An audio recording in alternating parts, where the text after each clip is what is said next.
I don't trust President Trump as far as I can throw him. He constantly changes his mind. It's you just don't know who you're dealing with. You know, he signed that deal with Japan at what was it, 550 billion they're investing. Last time I checked, Japan they buy about $79 billion of products off the U.S. We buy about $349 billion of products.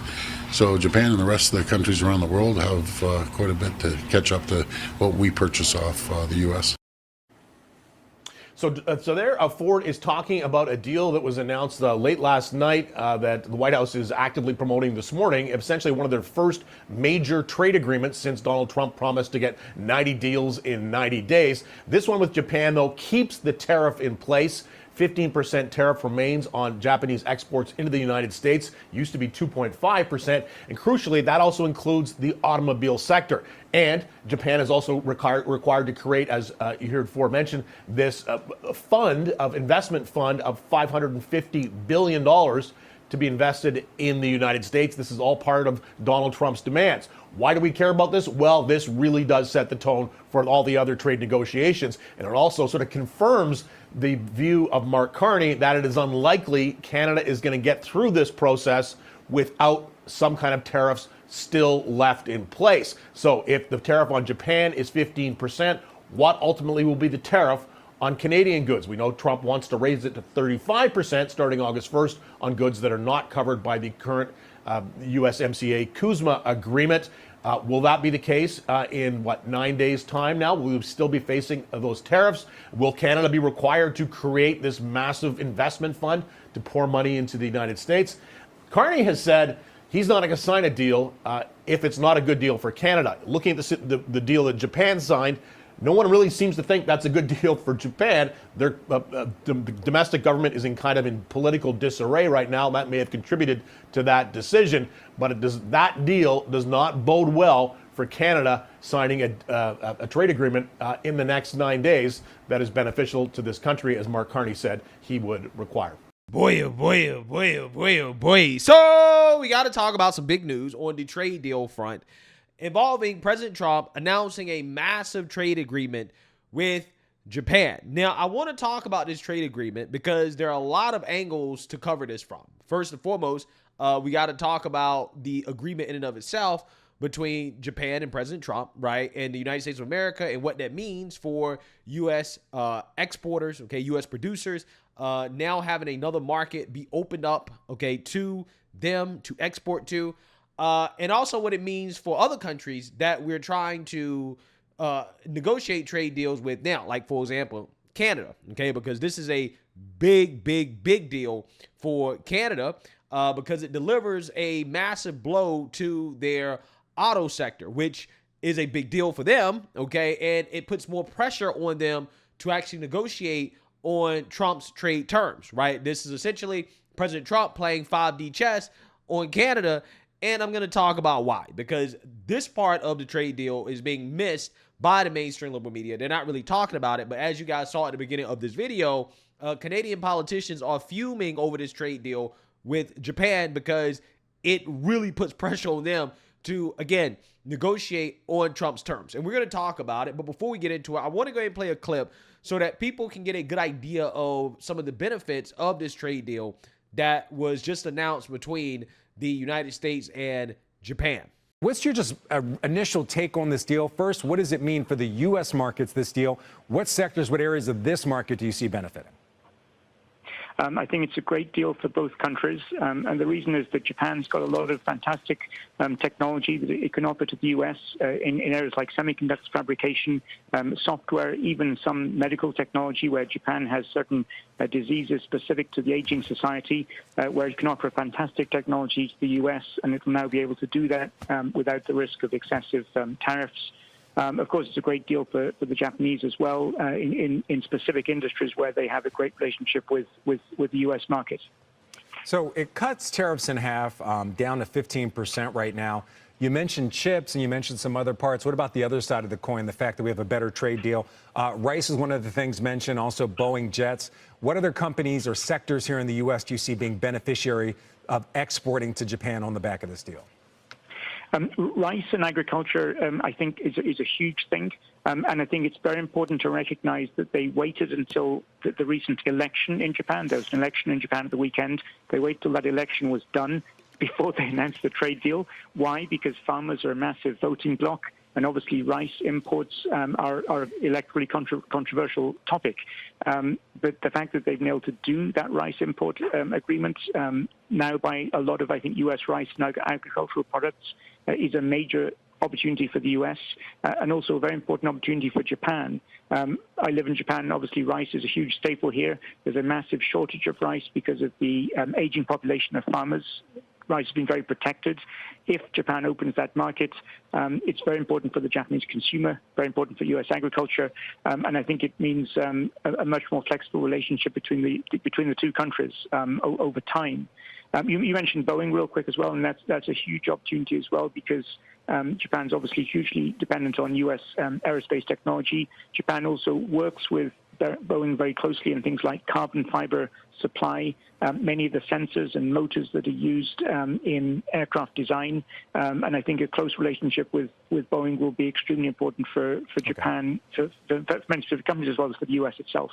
Yeah, so you see that, you heard that. Now, I personally think that this is a pretty good deal for both countries, okay? Japan has agreed to lower tariffs on U.S. beef, pork, wheat, and other farm goods, giving American farmers a big new export market. Also on top of that, cheaper Japanese auto parts for U.S. Car makers. U.S. automakers can import certain Japanese parts at lower cost, helping their supply chain stay competitive, especially when you talk about EVs and electronics, which again is what was outlined in that video that we just saw there. So basically for the United States, this is a big win because it protects U.S. farmers and automakers at the same time. Now, for Japan, big win for them is that they avoid the full 25% U.S. auto tariff. Basically, Japanese vehicles now only face a reduced 15% tariff, basically making them cheaper to sell in the United States of America, which is a huge blow to Canada, right? And we're going to get deeper into that, but I just wanted to outline and set this up for you guys so that you guys can understand exactly what we're about to talk about here as we react to this CNN clip covering this trade agreement. President Trump touts a trade deal with a major trading partner. But I just signed the largest trade deal in history. I think maybe the largest deal in history with Japan. And that was done with Japan. He announced this new deal with Japan. You can see stock futures this morning up a little bit before the opening bell. We'll see where it goes once the markets open at 9:30. CNN's Matt Egan is here to talk about this deal with Japan, which is a major trading partner. Yeah, absolutely, John. And look, for weeks it felt like all we were getting was escalation on the trade front. Now we're starting to get a string of deals, the biggest one being this U.S.-Japan deal. Let's go through some of the things that are in this. So a $500+ billion investment from Japan into the United States. We're still awaiting some of the key details on that, but a Japanese official says that this is going to be an investment into key industries like pharmaceuticals and semiconductors. Japan also, according to President Trump, agreeing to open up trade with the U.S. on cars, rice, and other agriculture. Now, there's this 15% tariff the U.S. is going to charge on imports from Japan, and that tariff critically extends to cars and car parts. However, a 50% tariff still remains on steel and on aluminum. Now, just to remind you of where we are when it comes to U.S. tariffs on Japan, back in early April, the president threatened and actually briefly imposed a 24% tariff on Japan, one of America's closest allies. And in just over a week, tariffs from the U.S. on Japan were set to go up to 25%. This deal, again, says 15%. So better than the worst case that a lot of people had been worried about, but also higher than tariffs, of course, had been before the president took office. Now, Japan is a major U.S. trading partner. It's the fifth biggest source of imports into the United States. Last year alone, the U.S. imported almost $150 billion of goods from Japan. Now, as far as the market reaction, We looked at U.S. stock futures moving higher, not dramatically higher, but I should note the Dow is just a few hundred points away from its first all-time high since December. We're seeing a more emphatic reaction from Japanese markets. The Nikkei spiking more than 3%, and Japanese auto stocks that trade in the U.S., Toyota, Honda moving dramatically higher, more than 10% higher for Toyota and Honda apiece. And that's because, again, there's possibly a competitive advantage here, right? Autos that are being imported from Japan face that 15% tariff. They avoid the 25% tariff. But I should just note that one group that does not seem happy about this is the Detroit automakers. Reuters is quoting a trade group that represents GM, Ford, and Chrysler owner Stellantis, and they're saying that any trade deal that charges a lower tariff for Japanese imports with very little U.S. content than what's being charged on North American imports would be a bad deal for U.S. industry and for U.S. auto workers. That's really interesting. So 15% is quite high, but it's lower than the 25% that they were charging Japan, and it's lower than the 25% or so on parts and things coming from Canada and Mexico in so-called American-made cars. Yes, yeah, absolutely. I mean, everything's become so kind of turned upside down in the last few months during this trade war that we've kind of become numb to some of these numbers. But now it's all about how tariffs relate versus other countries. And again, the thinking right now among investors is that Japan could get a bit of a competitive advantage here. Yeah, and that's why this is terrible for Canada, right? In a nutshell, okay? Let me explain. So with President Trump's deal to lower tariffs on Japanese vehicles and parts coming to the United States of America, that means that Toyota, Honda, Nissan can sell more affordably in the American market. Now, the reason why this is a big deal to Canada and these car makers, they're upset, is because they get a lot of their parts from Canada or built in Canada, right? They have the cars built in Canada, stuff like that. It's a huge part of the Canadian economy. And again, this is why you have car makers in a specific region, Detroit, that are really upset about this on the Canadian border. The reason why is because essentially non-USMCA compliant vehicles are subject to a 25% tariff. Now, the compliant vehicles that actually comply with the USMCA agreement, which is that when you talk about autos imported into the United States of America, if 75% of that vehicle is made in North America, or the parts come from North America, then it is exempt from the tariff. But the 25% of the car, the foreign portion of the car that is not USMCA compliant, that still is subject to the 25% tariff, right? And that is what really hurts Canada, okay, because they're still subject to the 25% tariffs that apply on non-US parts in North American vehicles, even if they meet the USMCA's 75% requirement, right? Which again is a big deal because that essentially gives Japan a competitive advantage when it comes to auto production over Canada. Okay, it makes Japanese vehicles relatively cheaper than Canadian-made vehicles, and that's a big deal. That's a huge deal, okay, from a competitive standpoint, and that could significantly hurt Canada's economy because now it incentivizes U.S. producers to maybe move their operations from Canada to Japan if they can't get a trade deal that puts them on equal footing or on better footing than the trade deal that Japan just got, right? So effectively what the media is not really talking about here, they're not really driving home this point because it makes Trump look good, right, in regards to his ability to negotiate, especially, again, considering how Canada wants to play hardball, is that this places a lot of pressure on Canada now to really come to the table and to get a deal, because if they don't, then one of their key sectors, like the auto industry, is going to get destroyed, right? There's going to be significant damage because Japan is going to take market share due to the fact that they have a competitive advantage because they're now facing only a 15% tariff, and Canada is still subject to that 25% tariff, at least to a certain extent.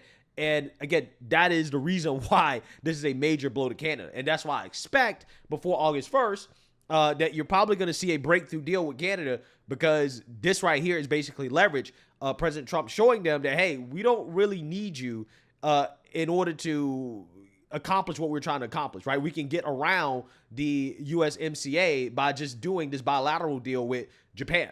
So again, expect Mark Carney to come to the table, right? Expect some major breakthroughs with Canada here in the future, because again, this is huge, right? This is a lot of leverage that President Trump just established over Canada, and it's a big deal. It's a much bigger deal than the mainstream liberal media is making it out to be when it comes to our negotiations with Canada. So I hope that was not too complicated for people to understand. Just understand that it makes Japanese cars more competitive to sell in the United States of America versus Canadian-made cars, or U.S.-made cars with Canadian parts or whatever, right? Like, it makes those cars more competitive, and that is a problem for manufacturers and producers that use Canadian parts or that build in Canada. So with that being said, I want to go ahead and switch over to MSDNC and their questioning of Scott Bessent, the Treasury Secretary, on the effects of these tariffs and the economy. So without further ado, let's get into it. Mr. Secretary,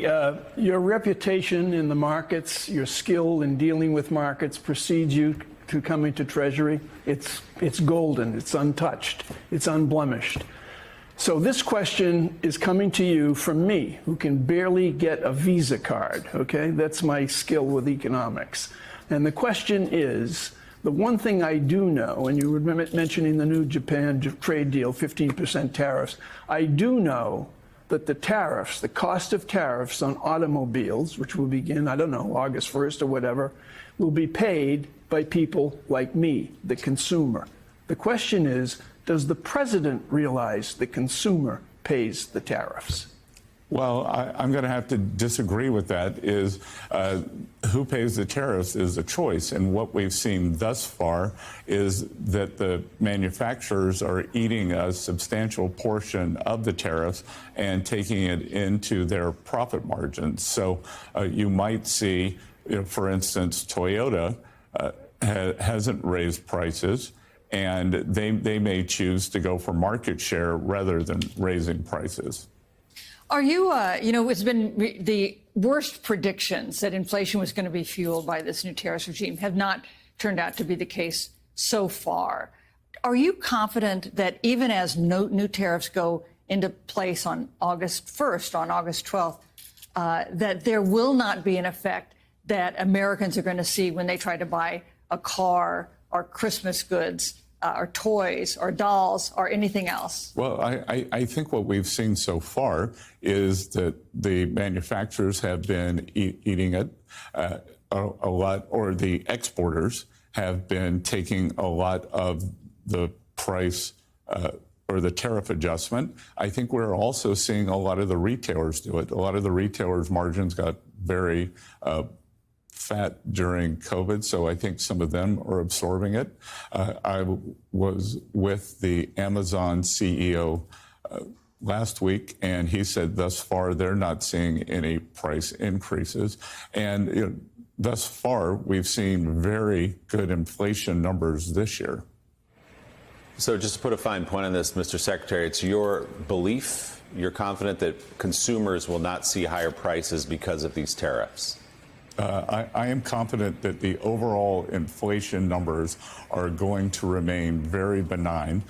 We saw the biggest decrease in inflation in the past 4 years 2 months ago, and I think that there's no reason to expect that we are going to see a substantial pickup in the price level. We will see. Treasury Secretary Scott Bessent. Mr. Secretary, thank you. We appreciate it. Yeah. So you see that, you heard that.